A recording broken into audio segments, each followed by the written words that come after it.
Ako správne sedieť v aute, ako správne nájsť svoju pozíciu, odpovedá a radí automobilový pretekár a coach Richard Gonda. Ahojte, tak poďme na to.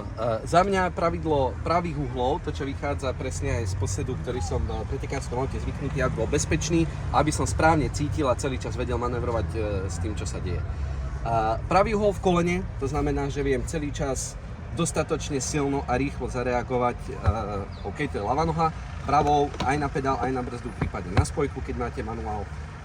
Pravidlo pravého uhla platí aj v lakti, to znamená, že tak ďaleko mám volant.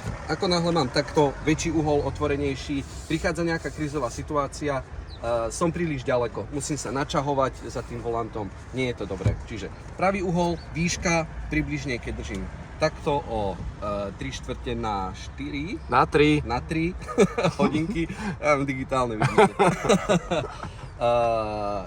Po stranách vo výške ramien, zase tým pádom to mám tak nejako v strede a všade dočiahnem. Tieto dve veci mi tak automaticky napovedia asi ako má mať nastavený sklon sedačky. Zase keď sa dám ďalej, príliš ležím, nie je to dobré, nie je to bezpečné a samozrejme dávam sa ďalej.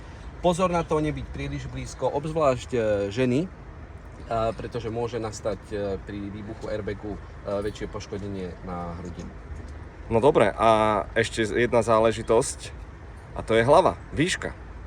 Výška nebyť vyššie ako jedna pestička, keď si dáte takto nad hlavu. Čiže ak by som mal byť príliš vysoko a nezmestí sa mi tam, tak potrebujem sa dostať nižšie. Ja z auta pretekárskeho som zvyknutý byť čo najnižšie. Samozrejme trošku to zhoršuje viditeľnosť, ale zlepšuje ťažisko, čo v bežnej premávke nepotrebujeme. Takže radšej dobre vidieť, mať správny prehľad okolo seba, čo sa deje a hlavne byť ostražitý. Červené svetla zhasli a Richard Gonda má odštartované. Ahojte. Čau.